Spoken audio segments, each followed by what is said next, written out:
Boa noite, caro participante. É um prazer tê-los aqui conosco. A FIA Procede, ela traz este webinar com o objetivo de abordar assuntos práticos da gestão das empresas em sintonia com os desafios enfrentados por executivos e executivas no mundo empresarial. O Procede da FIA é o Programa de Capacitação da Empresa em Desenvolvimento, ali da Fundação Instituto de Administração. E é um núcleo de conhecimento de excelência de gestão empresarial, reconhecido tanto nos campos de educação executiva, como consultoria e de pesquisa também. Nós temos ali uma preocupação muito forte em levar para os nossos alunos e as pessoas de interesse sempre ferramentas e conhecimentos que estão atrelados à prática, à realidade do que está acontecendo no mundo empresarial. E aí nós desenvolvemos 4 programas muito importantes para endereçar essas necessidades. Nós temos lá o nosso MBA Gestão Empresarial, nós temos o nosso MBA Gestão de Negócios em Seguros e Previdência, nós temos lá o pós-capacitação gerencial e temos o pós-graduação Gestão Exponencial de Pequenas e Médias Empresas. Esse pós-graduação, em especial, ele tem exatamente esse foco de levar para o empreendedor, levar para o dono das empresas, das pequenas e médias empresas, esses conhecimentos, essas necessidades. E o tema do nosso webinar hoje, ele trata exatamente de uma questão importantíssima na mão dos empreendedores, na mão dos dirigentes das pequenas e médias empresas. É o planejamento como prática de sucesso para as pequenas e médias empresas. A gente sabe que as pequenas e médias empresas, elas são forçadas a assimilar e superar cenários desafiadores impostos durante toda a vida dessas empresas. A revisão dos objetivos e estratégias, então, é muito importante, é necessária. E tendo em vista o sucesso do empreendimento, a necessidade de se praticar o planejamento estratégico fica ainda mais evidenciada. Neste webinar, nessa oportunidade que a gente está tendo aqui com os senhores e as senhoras, vocês terão aí uma visão sobre os tipos de problemas enfrentados pelas pequenas e médias empresas e a natureza protagonista do planejamento estratégico para se alcançar resultados. Afinal de contas, o planejamento estratégico, ele permite uma leitura pertinente do ambiente em que a empresa está inserida. Além disso, ele contribui para a definição de objetivos coerentes e também viabiliza o aproveitamento racional das potencialidades e recursos da empresa. E é nesse contexto, no contexto deste webinar de planejamento estratégico, nós também abordaremos aí o processo da sucessão das pequenas e médias empresas, sempre levando em consideração as dificuldades que as organizações elas enfrentam neste aspecto, e possíveis caminhos também para que essa transição ela ocorra. Aqui com a gente, hoje, nós temos 3 especialistas, professores super renomados da nossa casa. Eu vou começar apresentando aqui o professor Adelino. O professor Adelino, ele é graduado em 1968 com mestrado e doutorado em administração, lá pela cadeira de Técnica Geral da Administração, da Universidade de São Paulo, FEA-USP. Ele tem uma carreira docente na FEA, iniciada em 74, e já no ano seguinte ele passou a integrar o quadro da coordenação de projetos da FIA, Fundação Instituto de Administração. Ele atua desde 74 junto a pequenas e médias empresas, então é uma história de sucesso junto a importante segmento de empresas. Ele é professor da FEA-USP desde 73 e doutor em administração desde 86. Desde 2000, dos anos 2000, ele é vice-coordenador do Procede FIA, MBA em Gestão Empresarial e pós-graduação em Gestão Exponencial, Pequenas e Médias Empresas. Atua também como membro do COMP, que é o Conselho Superior de Pequenas e Médias Empresas da Fiesp. Aqui comigo também, presente, o caro professor Morita. O professor Morita ele é professor da FIA para as disciplinas de planejamento estratégico, criatividade, inovação, projetos empreendedores e princípios de empreendedorismo. Ele atua no núcleo de empreendedorismo do Mackenzie também, orientando projetos de alunos de graduação. Empreendedor, trouxe para o Brasil simuladores para treinamentos corporativos da Business Skill. Tem também sua própria empresa de treinamentos, palestras e consultoria. Consultor de empresas, atuando na área de planejamento estratégico com foco na área comercial, sempre com a perspectiva da definição de metas de vendas, montagem de equipes de vendas, segmentação de mercado, programas de canais e políticas comerciais em empresas de diversos portes, familiares e abertas.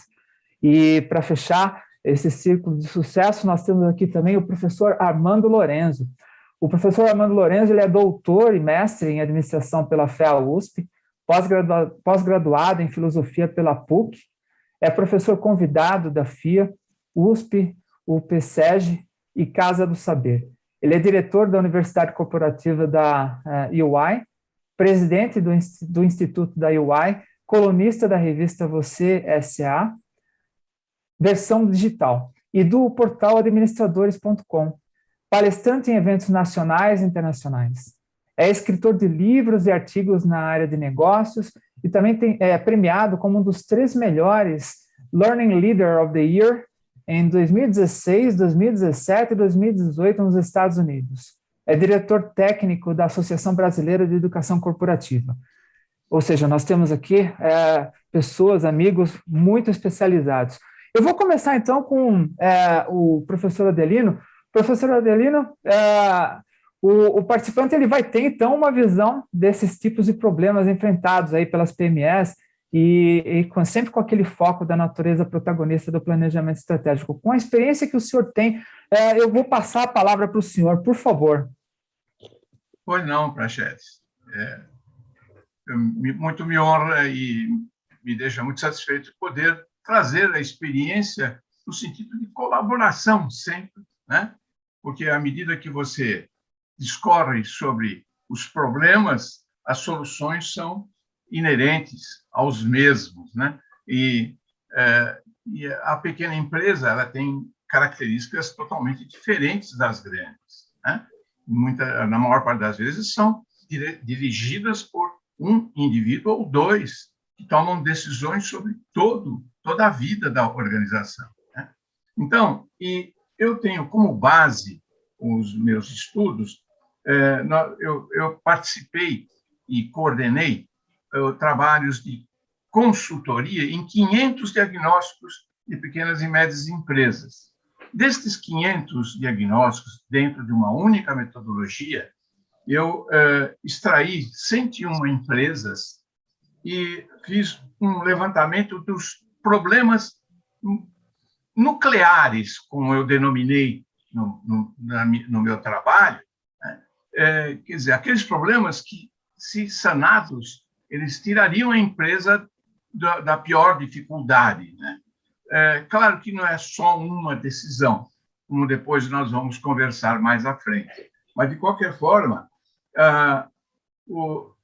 dessas 101 empresas, comércio, indústria e serviços, 80% dessas empresas apresentaram problemas de natureza estratégica e só 20% insuficiência de recursos, quando todo o nosso ensino é montado para desenvolver nos 20%, nos insuficiência de recursos.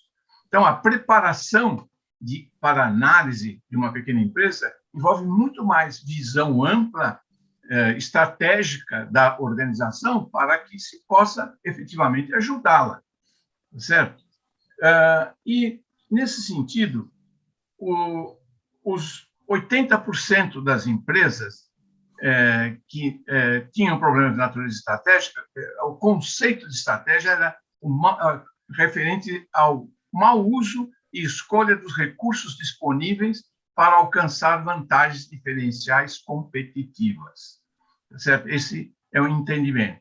E nós escolhemos e utilizamos 3 indicadores principais nos quais, quando não atingidos, eles acusavam um risco de sobrevivência, um risco existencial para a empresa.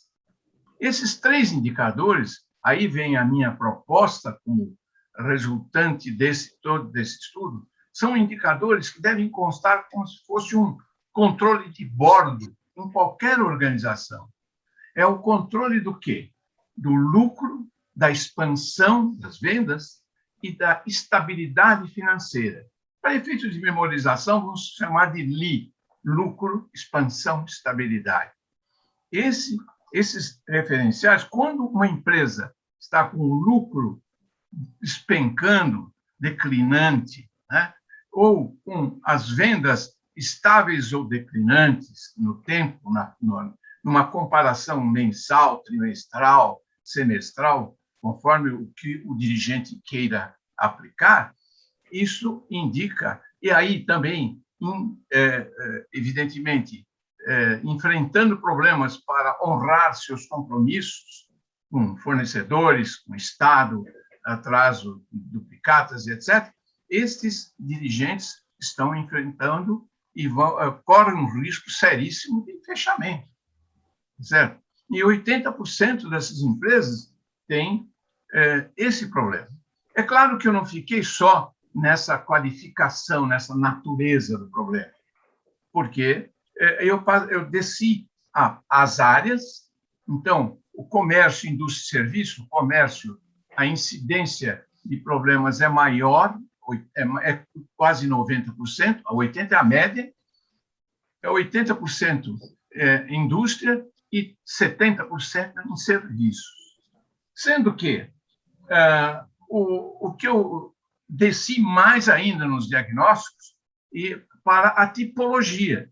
E aí eu qualifiquei e descrevi 44 tipos de problemas nucleares identificados, tanto parte deles estratégicos como de insuficiência de recursos, certo? E como é que eu desenvolvi? Eu desenvolvi a semelhança de uma bula de remédio, como se fosse uma bula. Sintomatologia, forma de manifestação e assim por diante. Agora, que problemas? O comércio apresentou muito mais problemas ligados a estoques, política de controle de estoques, composição excessiva de estoques, desequilíbrio externo de preços, estrutura rígida de preços sem desconto por quantidade, aplicação inadequada dos recursos financeiros da empresa, isso no âmbito do comércio. E no campo dos insuficiência de recursos, dos 20%, aí já faltava ali uma estrutura organizacional inadequada, necessidade de aprimoramento no sistema de controle, quer dizer, lhe faltava um planejamento mais cuidadoso que evitaria, possivelmente, a empresa incorrer nesses problemas. Assim como na indústria, as empresas apresentavam problemas mais ligados a vendas e serviços também.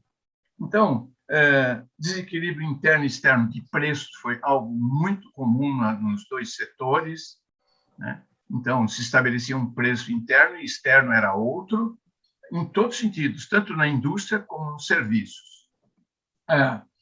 A estrutura organizacional inadequada, descontrole de tempos nas ordens de fabricação, e nos serviços, desequilíbrio interno e externo de preço também, estrutura de preços rígida, não realização por desconto de quantidade, estrutura de preço rígida, não aproveitamento da capacidade ociosa. E em serviços é muito incidente isso. Você tem um time e que não está sendo bem aproveitado na ociosidade. Então, esses foram os meus trabalhos, estudos básicos, certo? É claro que continuamos com o trabalho e é evidente que nisso tudo há uma ligação muito importante com o planejamento. É claro que se você tiver sempre como um controle de bordo aos indicadores principais e com alguns indicadores complementares, você pode fazer um trabalho de previsão muito mais saudável, né? Que combata o risco existencial. Era isso, Praxedes, nessa parte. Excelente, excelente, professor Adelino. Nós ganhamos uma perspectiva muito importante a respeito dessa tipologia dos problemas e eu imagino que, ainda mais nesse contexto de pandemia, essas coisas elas tenham se acentuado ainda mais. Eu vou passar agora a palavra para o professor Marcos Morita, para ele tecer alguns comentários a esse respeito, mas gostaria também de lembrar ao nosso participante que nós temos um canal do chat. Esse canal ele está disponível para o senhor, para a senhora, para que sejam colocadas perguntas e que, na parte final deste webinar, vocês tenham a opção de endereçar essas perguntas para os nossos professores aqui que estão compartilhando essas ideias. Então, professor Morita, nesse aspecto que o professor Adelino acabou de falar, nós ainda temos uma questão muito, muito marcante, que é essa questão do que as empresas, a economia tem enfrentado. Esses últimos 18 meses têm sido bastante desafiadores. Você poderia antecipar um pouquinho, falar um pouquinho a respeito dessa questão desses fatores externos? Como que as empresas elas teriam algum tipo de ferramenta que elas poderiam usar? Acredita que as PMEs elas podem esperar algo menos turbulento para o próximo ano? Você poderia fazer alguns comentários a esse respeito? Vamos tentar, né? Que a pergunta é complexa e o ambiente que nós estamos vivendo é mais complexo ainda. Então, primeiro queria agradecer a participação. É uma honra estar com o professor Adelino. Ele foi meu professor na graduação. Já não vou falar o tempo, que já faz bastante tempo. É uma honra estar com o professor. Então, como o professor falou, 80% é estratégia e 20% é recursos. E a maioria acha que é o contrário, né? Mas não é. Então, bom que eu vou ter emprego aí, um bom tempo aí. Mas, pegando o gancho, eu acho que a questão da estratégia está muito ligado, então, como o professor Adelino colocou, definir as vantagens competitivas, né, que seria quais são os meus pontos fortes, mas um grande fator também está ligado à análise do ambiente externo, né, eu saber analisar, avaliar o que está ocorrendo ao meu redor, para que eu possa, então, traçar as melhores estratégias e planos de ação e de contingência. Se nós pensarmos aí na Covid, gente, quanto tempo? 18 meses, né? Parece que faz 10 anos. Não parece? Parece, né? Não passa essa Covid. E se a gente pensar nesses 18 meses, eu acho que está muito claro, eu vou compartilhar aqui, eu queria compartilhar com vocês um material que eu fiz, acho que está muito claro as etapas, porque todos nós passamos. Foram etapas curtas dentro desses 18 meses, mas muito marcantes. E eu gostaria de dividir essas etapas em 4 grandes etapas e compartilhar com os presentes o que a gente poderia fazer usando uma ferramenta que eu gosto bastante, que é a ferramenta chamada Pestal, que é essa ferramenta Pestal é uma ferramenta que nós utilizamos para analisar o ambiente externo. Ela é bem simples, está aqui no Miro, mas eu costumo fazer, quando não no Miro, usando post-its. Então, eu analiso aqui as variáveis políticas, econômicas, sociais, tecnológicas, ambientais e legais. Eu faço isso juntando a equipe, né, ou trazendo alguns clientes também para discutir, faço uma sessão de brainstorming e depois coloco esses post-its nessa matriz que nós chamamos de impacto versus probabilidade. Então, desse lado aqui eu tenho as ameaças, desse lado eu tenho as oportunidades. Aqui eu tenho meu impacto, pode ser baixo, médio, alto, e a probabilidade de ocorrência, baixa, média ou alta. O melhor cenário seria esse aqui da mãozinha, com oportunidades altas e probabilidades altas, e o pior cenário, esse aqui, com probabilidades altas e impactos altos. Claro que tudo vai depender de como você construir o teu cenário, mais otimista ou mais pessimista. Eu coloquei aqui 3 cenários. 2019, quando eu fiz algumas consultorias, como é que estava naquele fim de ano? Ninguém falava de Covid, 2019 final. Então, pegando aqui linhas gerais, que cada negócio vai ter a sua particularidade. Naquele momento, a reforma da Previdência tinha acabado de sair, então era de se esperar, todos esperavam que as reformas tributária e administrativa saíssem logo no começo de 2020, e assim com impacto bastante positivo. Por isso que eu coloquei aqui, era uma oportunidade positiva para todas. O PIB estava em torno de 2,5, 3, o relatório Focus dizia, para o Brasil é o número 1, né? E o crédito aqui, a inflação estava baixa e os juros também estavam baixos, e o PIB crescendo, então os bancos começaram a liberar dinheiro para as empresas grandes, médias e pequenas, inclusive. Aqui, em ameaças, o câmbio estava a 4,35 e as pessoas estavam com muito medo, né? Ele variava 4,35, 4,60. Se eu soubesse, teria comprado a 4,35, mas era uma ameaça ali em 2019. E a Lei Geral de Proteção de Dados também uma ameaça grande que pairava no ar.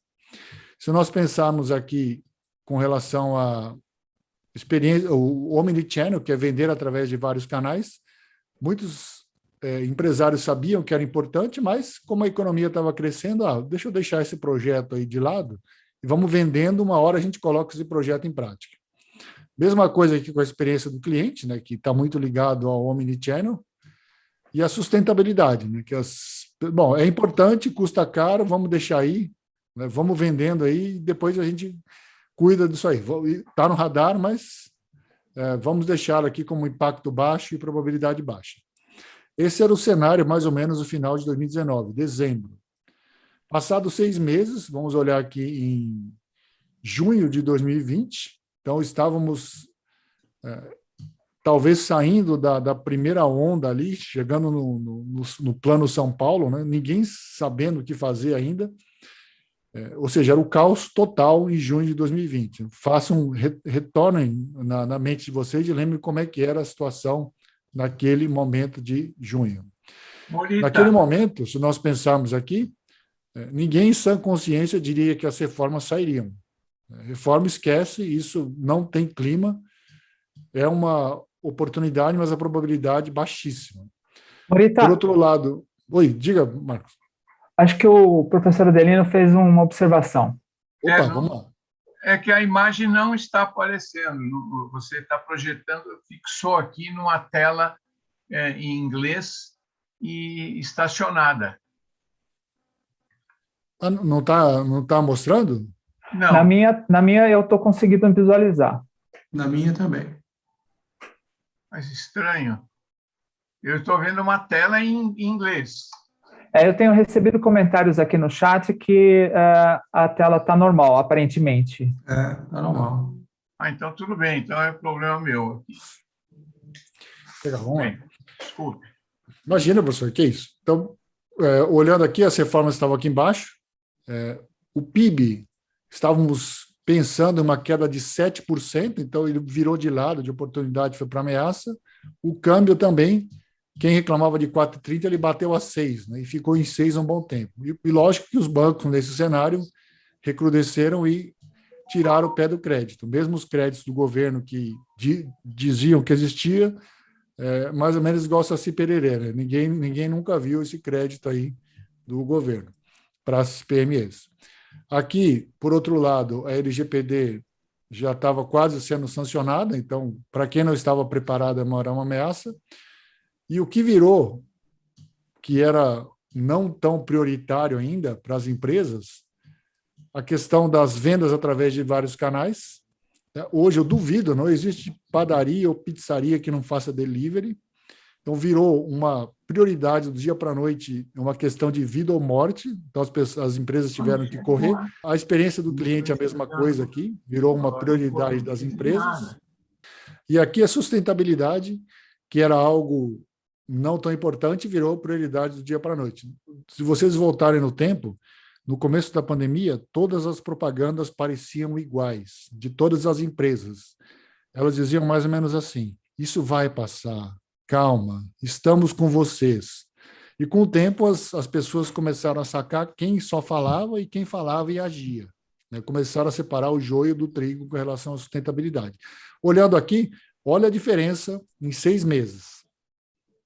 Ou seja, tudo aquilo que nós fizemos em 2019 não estava valendo mais em 2020. Mas é que foi uma pandemia. Concordo, foi uma pandemia, foi algo fora do contexto que virou do avesso o nosso cenário externo. Se virou do externo, com certeza o impacto interno foi devastador para grande parte das empresas.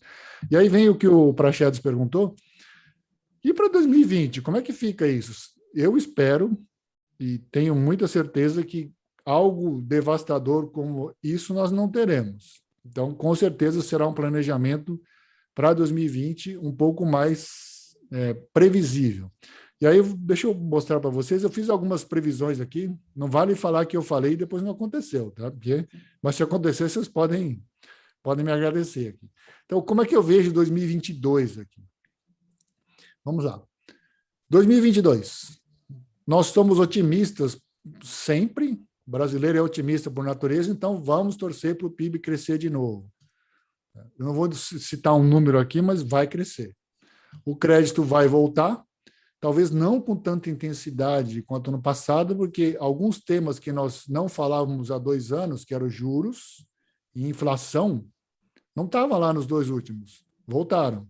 Juros voltou e inflação voltou. Os 2 são ruins para o pequeno empresário. Juros quando eu tenho dinheiro no banco, emprestado, e inflação que corrói o poder de compra dos meus consumidores aí. Então, 2 coisas que não existiam. Se nós pensarmos aqui o câmbio também, eu acho que é uma ameaça, mas mais que 6, acredito que não vai subir. E algumas coisas novas que apareceram com a pandemia. Transformação digital virou palavra da vez. Então, oportunidade gigantesca desse lado aqui para as empresas. Experiências imersivas, né? Mesmo com o término da pandemia, isso não vai deixar. As pessoas, lógico, vão querer ir para a rua, tal, mas ter experiências imersivas ainda acho que continua sendo algo importante. O home office, que veio para ficar, tá? Empresas que eu nunca acredito, não vou citar nomes, mas eu não acreditar que nunca fariam home office, tiveram que fazer. Que atuavam no modelo de comando e controle, o empresário foi obrigado a confiar no funcionário. Qual a consequência? Muitas vezes vendeu mais. Se eu rendi mais, então não tem contra fatos, não tem argumento. E aqui desse lado pode ser uma ameaça também, por exemplo, para empresas que alugam lajes ou fundos imobiliários, que vai diminuir talvez, ou pessoas que tinham restaurantes perto de locais de grande concentração de empresas, talvez o home office atrapalhe um pouco, dos 2 lados aí. Segurança de dados, LGPD já virou realidade. Então, hoje não falamos de LGPD, falamos de segurança de dados. Então, é importante só para a grande empresa? Negativo. Se numa grande empresa isso arranha, numa pequena empresa isso mata. Vocês já viram o tamanho das multas, dos 2 lados, né? Para quem está despreparado é uma ameaça, para quem está preparado uma oportunidade. Vocês viram alguns bancos fazendo até propaganda dizendo que segurança de dados era uma vantagem competitiva. Aqui uma outra coisa, conectividade, isso não vai passar. Tá? Então, empresas PMEs que trabalham com instalação e serviços de telecom não vai ter, acredito que não vai diminuir. Só que 2 coisas que eu não coloquei, deixei para o final, a cereja do bolo aí, que pode bagunçar o cenário para 2022. Então, se der errado, eu vou falar que a culpa foi dessas 2 aqui. Então, a primeira aqui, eu nem vou falar o nome, para que não aconteça, mas isso aqui, esse verdinho, pode atrapalhar tudo, né? Como a Delta aí que chegou. Com certeza, todo mundo vai estar vacinado, não vai ter problema, mas é algo que temos que colocar aqui em cima. E o último, galera, 2022 é ano de novembro, vamos votar, eleições. Não estou dizendo partido A ou partido B, mas o Brasil, historicamente, ano de eleição, nada acontece. Né? Acontece até maio, junho, depois, até por lei, nada acontece. E acho que ano que vem não será diferente. Então, esse é o cenário que eu vejo para 2022. Respondendo o que o Praxedes falou, a Covid atrapalhou, mas está na hora da gente pensar em 2022. Então, sugiro que sentem com seus colaboradores, peguem lá um flip chart, comprem alguns post-its e tire uma tarde para fazer uma análise como essa, chamada PESTAL. Se vocês quiserem pesquisar na web, tem muita coisa. Tenho certeza que irá ajudá-los e, com certeza, aí, talvez esses 80% que o professor Adelino colocou consiga se reduzir um pouco com um bom planejamento e uma análise externa. Praxedes, da minha parte, respondi a sua pergunta, hein? Excelente, viu, Morita? Muitíssimo obrigado.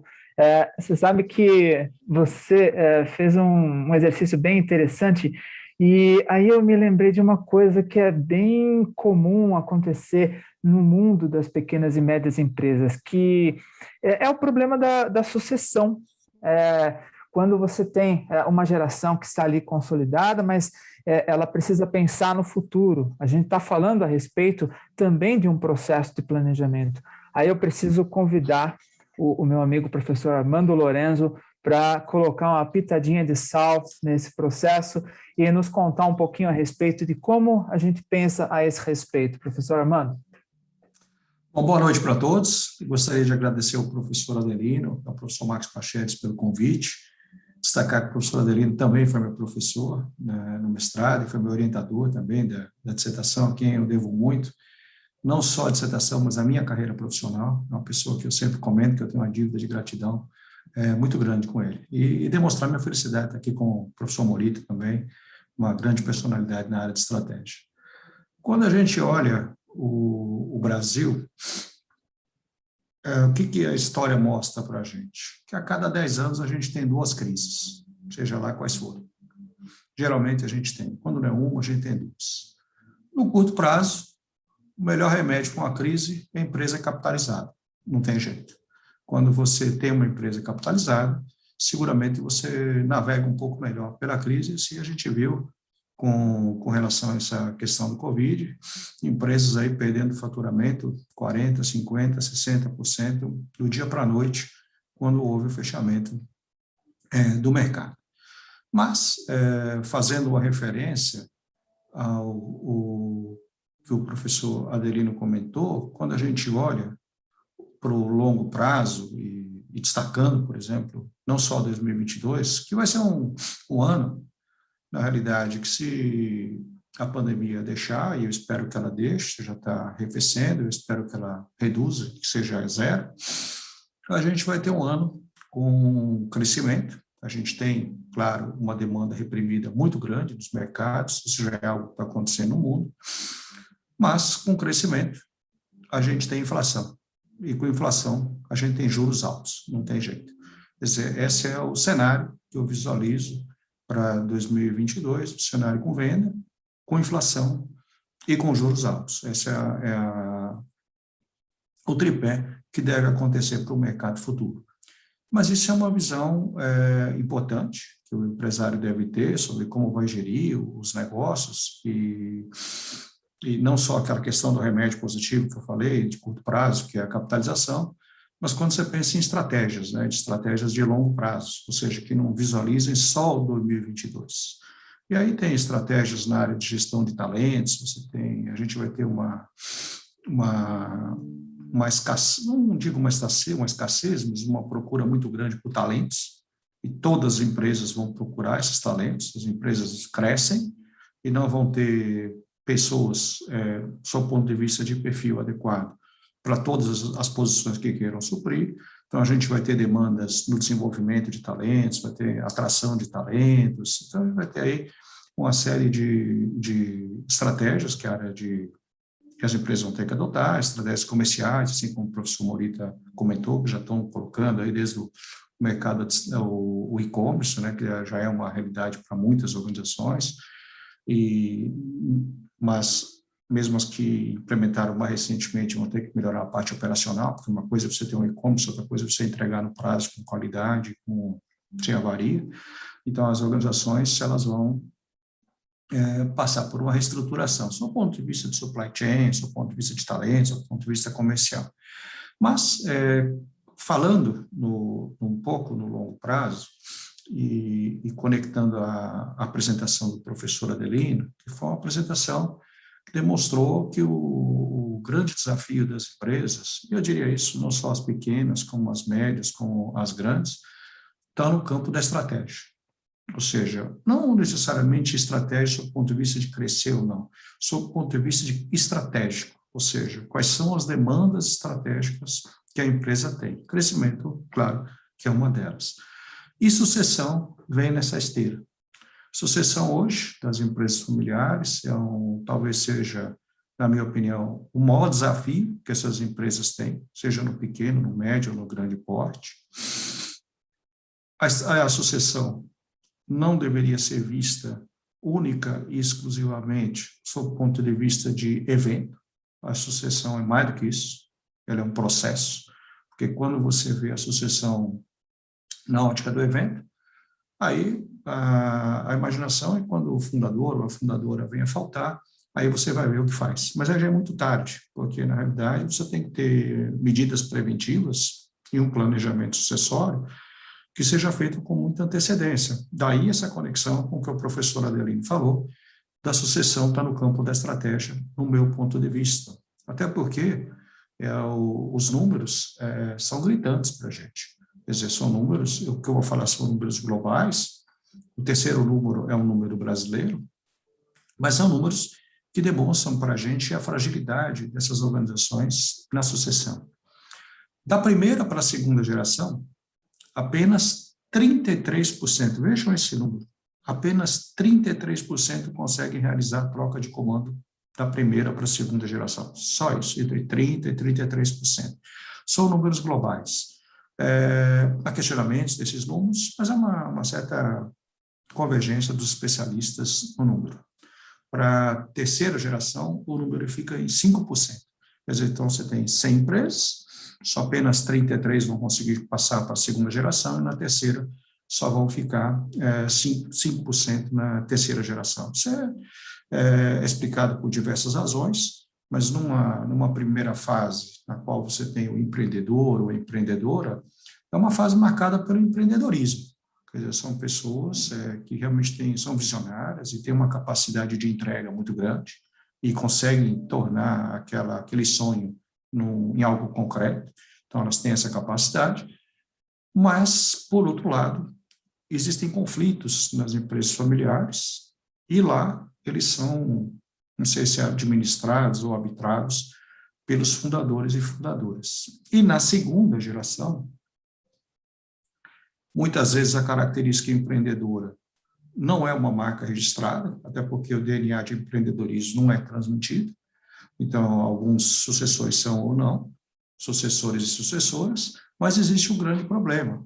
Os sucessores, eles começam a ter conflitos, 85%, a minha pesquisa indicou, 85% das empresas familiares têm conflitos, só que sem a figura dos fundadores e fundadoras para administrar o conflito. E aí, esse é um grande drama. Ele é um drama porque os filhos, eles são criados para serem irmãos e não para serem sócios. Então, só que você vai tomar a decisão no nível societário, sem ter esse vínculo societário, porque o seu vínculo dos sucessores e sucessoras é de irmão, as decisões vão ser objetivas, envolvendo aspectos, por exemplo, como os indicadores que o professor Adelino falou, e aí não tem subjetividade. 1 mais 1 são 2, então tem muito o que a gente questionar. O problema é que aquelas mágoas que se vê na infância, por exemplo, a disputa pelo amor dos pais, que você convive com isso durante 5 anos, 2 anos, 10, 20, 30, nessa hora afloram. E afloram quando você vai tomar uma decisão, ela fica contaminada por aspectos subjetivos e de mágoas. Então, esse é o cenário. E na terceira geração, é uma sociedade um consórcio de primos, que a gente costuma dizer, uma mais uma liderança, são várias famílias, cada uma com seus valores, e a minha experiência mostra que, em mediação de conflitos, quando você tem 2 pessoas quando a gente está fazendo mediação em 2 pessoas, se um pensa no vermelho como uma alternativa, o outro pensa no azul como uma alternativa, você acha o verde como uma terceira via. Mas quando o conflito está no campo do valor, é muito difícil você chegar a um ponto, porque o valor é um ato de fé. Então, é difícil, é uma verdade que você tem que desconstruir em você mesmo para poder ceder numa mediação de conflitos. Só que isso tudo está envolvido nas empresas familiares. E as empresas familiares, ou melhor, eu acho que se tudo que eu falar aqui, eu só não gostaria que você esquecesse disso que eu vou falar agora. Nenhuma empresa familiar, por mais lucrativa que seja, sobrevive a despreparo de sócios e a disputas societárias. Se você tem disputas societárias e despreparo de sócios, não tem empresa que sobreviva, seja ela qual for, familiar ou não. Esse é um ponto-chave. Agora, a sucessão, os três principais motivos que levam aqueles 33%, a taxa de êxito, que é muito baixa, né, em relação a 100%, eles são centralização dos fundadores e fundadoras, conflitos familiares, como eu falei, 85% dessas empresas têm conflitos, e falta de preparo, ou preparo inadequado dos sucessores e sucessoras, porque a gente pensa que só fazendo um curso resolve a situação, mas você tem outras dimensões no desenvolvimento de uma pessoa que são tão importantes quanto a formação. Né? A formação ela é importante, mas ela não é suficiente se você não olhar outra ótica no desenvolvimento de pessoas. Então, esses são 3 pontos-chave que a gente vê nas organizações, mas o interessante, o que uma pesquisa minha montou, eu fiz inclusive com o professor Adelino essa pesquisa, ela foi talvez seguramente a maior pesquisa brasileira nesse campo de sucessão, porque foram 900 pessoas entrevistadas, mas quando eu falo entrevistada, não são com esses questionários objetivos, são entrevistas, isso é importante a gente dizer, as entrevistas de 2, 3 horas, quer dizer, muito rico o material. Ela mostrou para a gente o seguinte, que aquele 33%, ele pode subir para 68% a taxa de sucesso, desde que empregadas algumas técnicas de gestão adequadas. Aí você fala assim, poxa, mas 68% é um ótimo número, quando você compara com 33%, é verdade, né? Porque você praticamente dobrou o número. Mas quando você pega o 68% e compara com 100%, você vê que 32% dos casos não vão ter êxito, independente do que você faça. E o problema está no comportamento das pessoas. Quer dizer, tem pessoas que não se toleram, a pessoa não consegue nem sentar à mesa para fazer uma discussão. Por isso que, muitas vezes, a alternativa da sucessão é a venda da empresa. A sucessão não deveria ser necessariamente só passar para um herdeiro. A venda da empresa é uma alternativa, uma delas, que a gente deve entender.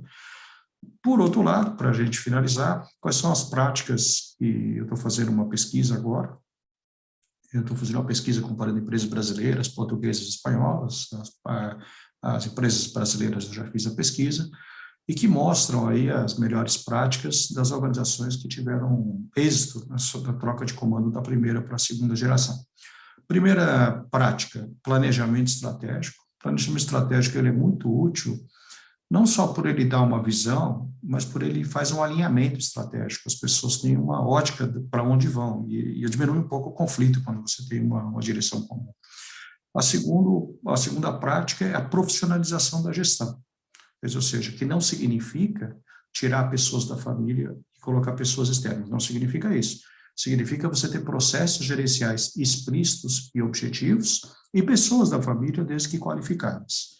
A terceira prática é a governança na empresa familiar, com conselhos de família, conselhos societários, conselhos consultivos, de administração, quando assim for o caso, e protocolos familiares, essas regras de convivência. O quarto item, ele está no plano sucessório, as empresas terem um plano sucessório, e o quinto, para finalizar, ter algum tipo de prática de redução de conflito, que pode ser o acordo familiar, pode ser mediação de conflitos, pode ser moderadores, enfim, inteligência emocional, existem aí uma série de fatores. Então, eu acho que o que eu procurei nesses 15 minutos que eu tinha, professor Prachetes, 14, né, ainda falta um, foi passar para vocês, na realidade, qual é o contexto das empresas familiares e, por fim, terminar com essas 5 práticas que são as melhores que pesquisadas no Brasil e que, com certeza, quando minha pesquisa estiver pronta, eu espero publicá-la e ajudar as organizações, sob o ponto de vista de futuro, para subir aquele número de 33% para 68%, porque mesmo com essas práticas, a gente não resolve todos os problemas, lembra bem, 32% está no campo da emoção e a razão não resolve a emoção. As pessoas têm um passado, muitas vezes, que é difícil, e mesmo que você faça tratamentos externos, com profissionais externos, o concorrente não dá espaço. Ele quer que resolva do dia para a noite e às vezes você não tem. Então, finalizando, exatamente dentro do tempo prometido, 19h45. Obrigado, Prachetes. Muito obrigado a gente, professor Armando. Eu só quero dizer o seguinte, eu sou o primeiro da fila para comprar o livro, tá? Quando sair, é só me avisar, por favor, tá bom? Nós temos aqui várias perguntas, foram ideias muito ricas que inspiram as pessoas e até instigam no sentido de buscar soluções. Eu tenho uma aqui para o professor Adelino. Professor Adelino, olha só, hein? O senhor comentou a respeito da questão das dificuldades e aí, nós temos desse participante aqui o seguinte, olha, que soluções foram dadas por PMEs para superar dificuldades no campo financeiro? O senhor tem alguma pista para ajudar os nossos participantes, professor? Sim, é interessante ainda frisar que esse trabalho que eu fiz, original, já faz tempo, e a incidência dos problemas é a mesma, tá certo? Tanto é que, se a gente analisar que temos 6,4 milhões de empresas no Brasil, 99% são pequenas e médias empresas, né? E com o Covid, nós tivemos uma redução de 50% no faturamento dessas empresas. Desses 50% dessas empresas, aquelas 54% procuraram crédito, empréstimo, mas e 80% delas não conseguiam empréstimo. Por quê? Porque não tem respaldo para conseguir aquele recurso. Se bem que, na minha visão, nem sempre o recurso, se a empresa está utilizando inadequadamente os seus recursos para obter suas vantagens competitivas, não adianta você dar mais, porque o sujeito vai continuar errado, né? Tá certo? Agora, fora isso, eu tenho uma pesquisa que fizemos com base em 224 empresas em todos os estados do país por alunos nossos do SEBRAE. E foi solicitado a eles que levantassem situações de empresas que tinham passado por uma dificuldade financeira muito séria, quase fechando, e tinham saído dessa dificuldade. E aí eles, na realidade, levantando e analisando estatisticamente isso tudo, nós chegamos à conclusão que, em média, 6 soluções foram tomadas por essas empresas, por essas 224, 25 empresas pesquisadas.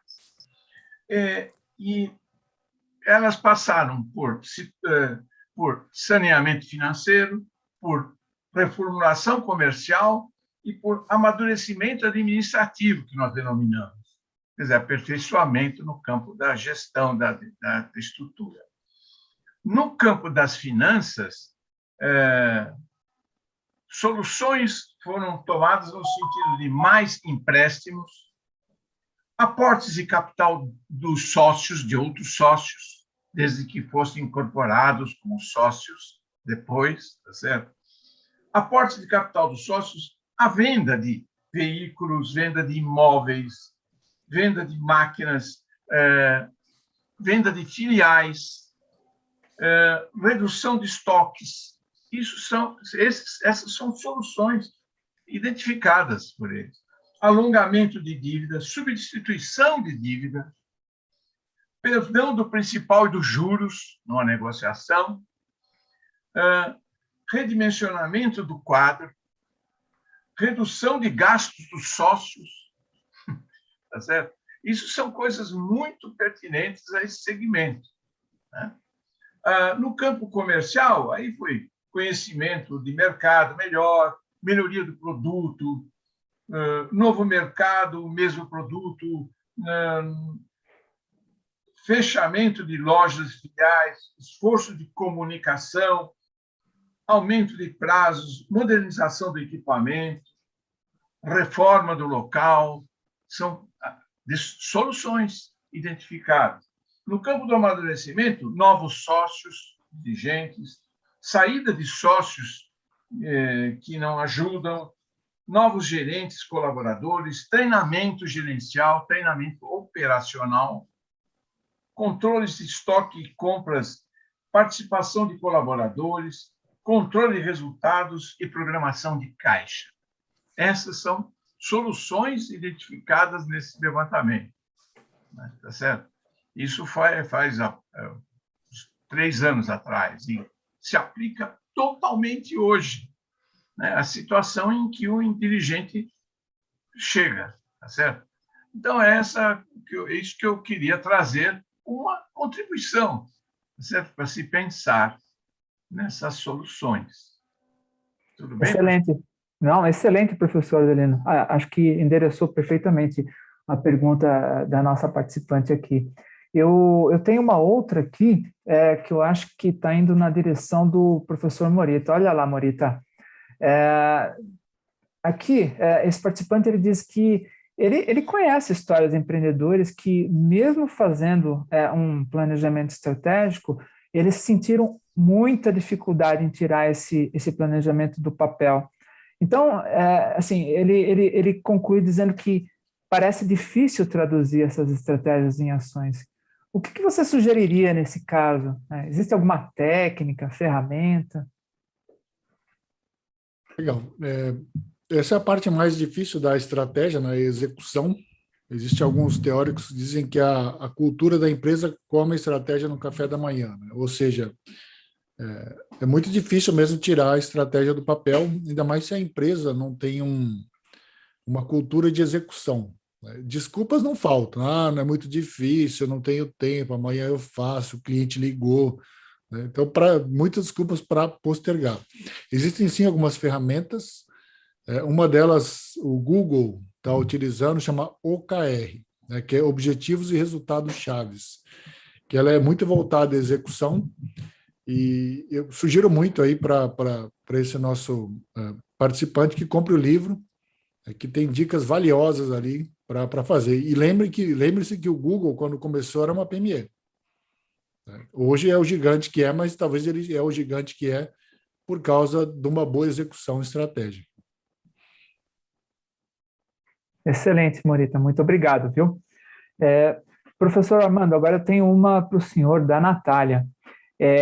Professor Armando, há 5 práticas que o senhor mencionou que ajudarão uma pequena e média empresa familiar a se manter viva em uma sucessão, são melhores implantadas com auxílio externo, como uma consultoria, por exemplo? Essa é a pergunta que ela faz. Então, uma consultoria ajudaria nesse processo? Como e por onde começar? Olha, Natália, a pergunta é uma pergunta bem interessante. Eu vou responder que sim, objetivamente, porque muitas vezes, embora as empresas, sobretudo de pequeno e médio porte, queiram fazer alterações, ou tenham em mente aí uma sucessão um pouco mais suave, não necessariamente tem o conjunto de conhecimento necessário para poder colocar em prática essas estratégias.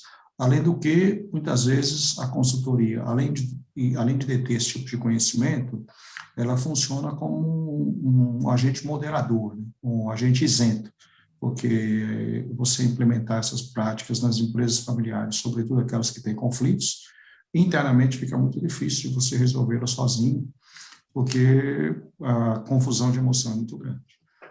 A própria FIA, no Procede, tem consultoria, nesse caso, que é a sua pergunta, né, por onde começar. Ela tem esse tipo de prática, já está acostumada, sobretudo com PMEs, que foi o caso que você comentou. Agora, o início mesmo, para a prática inicial, se a gente tivesse que fugir só do termo de consultoria, ela deve se concentrar, na minha opinião, no planejamento estratégico. Porque o planejamento estratégico, a ferramenta vai dar um norte muito grande para a organização, e você vai conseguir com que as pessoas caminhem na mesma direção, pelo menos do seu ponto de vista estratégico. A estratégia, o planejamento estratégico também vai ajudar na profissionalização da organização, e daquele ferramenta que eu disse que é a governança na empresa familiar, com conselhos societários, por exemplo, ou consultivos, e com protocolo familiar, também interessa esse tipo de problema. Mas são profissionais diferentes. Quem implementa o planejamento estratégico, muitas vezes não é a mesma pessoa que implementa a governança, né? Muitas vezes são profissionais diferentes, mas não necessariamente, né? Às vezes você tem pessoas que fazem o mesmo trabalho, mas em geral, são pessoas distintas. Mas é por isso, se eu tivesse que dar uma sugestão, de modo geral, Natália, sem conhecer a empresa, eu falaria o planejamento estratégico, mas é bem verdade que, dependendo da empresa, eu começaria pela mediação de conflitos, porque nem o planejamento você consegue andar se não houver uma redução no nível satisfatório dos conflitos familiares ou societários. Excelente, professor Armando, muito obrigado, viu? Eu tenho uma pergunta aqui, que eu acredito que ela pode ser abordada pela gente, né, de uma forma geral. Então, a pergunta começa assim: no mundo VUCA, com essas condições que a gente enfrenta, faz sentido para uma PME fazer um planejamento de longo prazo? Legal. Vamos lá. Posso responder? Claro. Pode tomar a frente aí, Morita. Então, vamos lá. Isso eu escuto muito as empresas falarem nesse mundo de startups, o planejamento estratégico morreu e coisas do gênero, né? Nada a ver. Acho que nesse mundo VUCA, BANI e outras siglas que surgirem, o planejamento é cada vez mais importante. O que tem que sim ser feito é reagir rápido, né? Reagir rápido às demandas. E aí sim, vale utilizar de metodologias ágeis, squads, Scrum, Lean Startup, mas sem uma direção, que é o que o professor Adelino colocou, sem um norte, né, fica muito difícil, né? Eu começo a tomar ações de forma atabalhoada, sem o norte, sem um caminho a seguir aí. Então, com certeza, sim, mesmo em tempos VUCA, preciso do planejamento. Excelente, professor Marcos. Eu vou na mesma linha do professor Morita, me lembrando agora que o professor Mintzberg, da McGill, Universidade do Canadá, comentou que a gente não pode confundir planejamento estratégico com programação estratégica, né? Então, às vezes, fica tanta planilha de Excel para preencher que, quando você vai ver, não tem nada de estratégico, né? Então, acho que tão relevante quanto o planejamento estratégico é você pensar estrategicamente que aquilo que vai dentro do material que você está produzindo se reflita e que reflita, na realidade, o pensamento estratégico. Esse é o verdadeiro alinhamento. Agora, a velocidade de resposta que o professor Morita falou é evidente, né? Porque são os feedbacks de cada fase do planejamento estratégico e que tem que agir de maneira mais acelerada, mas o que você pode fazer num prazo menor, talvez, é difícil, muitas vezes, você fazer previsões de longo prazo, porque as respostas são de curto, mas quando você pensa muito no curto prazo, você resolve problemas, sem dúvida nenhuma, como eu falei para vocês, numa crise você tem que ter caixa, né? Não tem jeito, mas se você não endereça para a estratégia com todo o seu ponto de vista de futuro, você não tem crescimento qualitativo, e aí você estaria fora da explicação do professor Adelino. Então, a estratégia tem que existir, sim, e a estratégia termina uma médio para longo prazo, não tem jeito, né? Então, eu vejo o planejamento estratégico cada vez mais essencial, com esse cuidado do professor Mintzberg, que é não confundir planejamento estratégico com programação estratégica.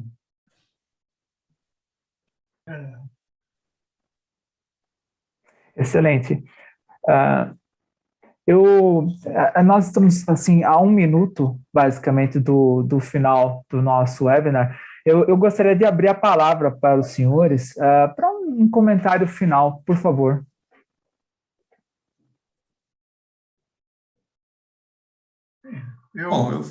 Pode falar, professor Adelino, perdão. Por favor, eu acho que o que foi discutido aqui é referente a esse segmento da economia, né? Claro, a todas as empresas, mas todos esses ensinamentos se aplicam, né? Entretanto, para a pequena empresa, ela tem situações dela, né? Então, existe sempre a necessidade de se qualificá-la, uma empresa pequena é muito mais semelhante a um bebê, ela não é uma miniatura de uma grande empresa, né?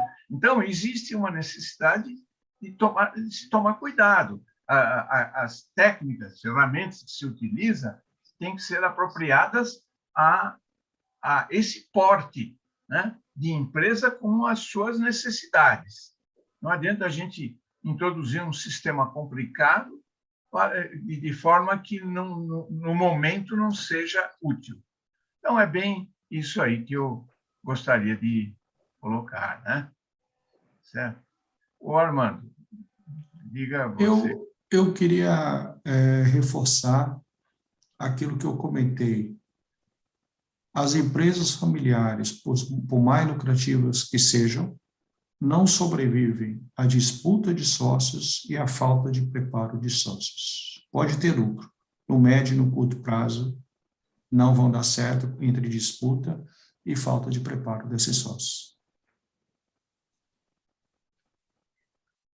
Muito obrigado, professor Morita.